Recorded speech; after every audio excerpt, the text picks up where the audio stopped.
Phelps and I'm a lifeguard at Temple Lions Junction. A lot of lifeguards might ask, how do you properly perform CPR and backboarding? I'm going to demonstrate both of these for you. You're going to learn how to assess the scene, activate your EAP, prep for CPR and backboarding, and follow through with it. Okay, starting with CPR, the first step you need to do is to activate your EAP so your other lifeguards and your manager know. And you can do this with your whistle. Then you need to assess the scene and make sure there's nobody around so that you can start performing CPR.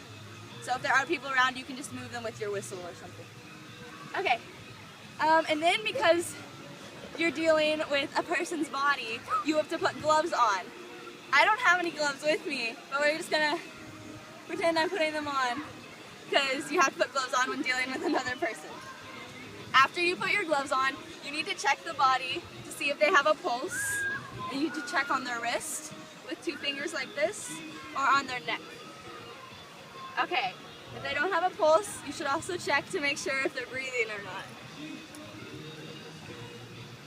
Okay, if they're not breathing and don't have a pulse, then you should start performing CPR. So you need to take your fanny pack, which you have on you at all times, and take out your mask. Once you have the mask, you can get that ready. Okay, so you have the mask ready. But before you put the mask on, you have to make sure the airway is clear of any vomit or anything that could have happened while they were drowning. So to do that, you need to turn your patron sideways on their side and put their arm underneath their head so that they don't move, and also put their leg out so that they don't tilt either way. And then with the gloved hand, you take 2 of your fingers and you remove anything from the mouth or the throat area so the airway is clear. Then you flip your patron back over on their back and you can start using the mask. When using the mask,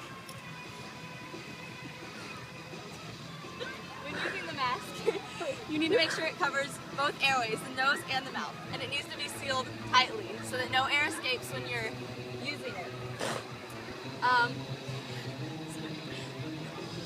Okay, and then for the actual CPR part, for an adult, like you see here, you do 30 compressions, your hands like this, right under the rib place, and then 2 breaths. And if it's an infant, you do 15 and 2. Okay, and now we'll talk about backboarding.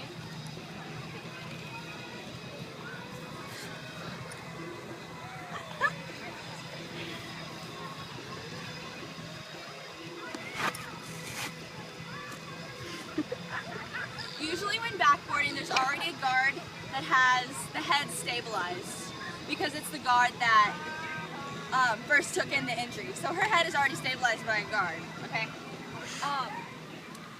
So that they're holding the head, and then you need to start from the feet and work your way up. So when you do the straps, you need to make sure that the Velcro one is on the bottom so that it will stick. And you need to make sure that each strap is very tight and secure because the board has to be moved around when moving the patron. So it has to be tight enough that they won't slip off. Okay? When you get to the arms, you have to make sure that the arms are at their sides and pinned down.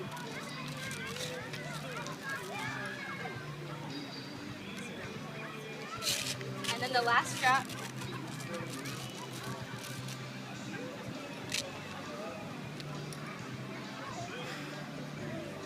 Okay. Now you do the head.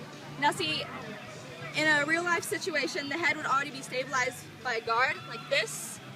And so you have to put, the other guard has to put head blocks on. So you have to be very careful that the guard's hand is moved swiftly and the block is put on right afterwards so that the head doesn't move at all, which could cause further injury. You also have to make sure the hair is out of the way because it could cause interference with the Velcro. So you put the blocks on each side of the head to support the neck so the head doesn't move. And then you have 2 straps to secure the head down. There's only 1 strap here.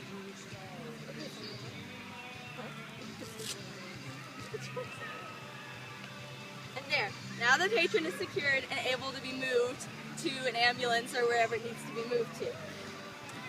Okay, everything that you've seen has been straight from the lifeguard training manual and from my personal experiences as a lifeguard. And this is how you perform CPR and backboarding. Remember, as a lifeguard, it's very essential to have these steps down to a point just in case you ever need them for an emergency.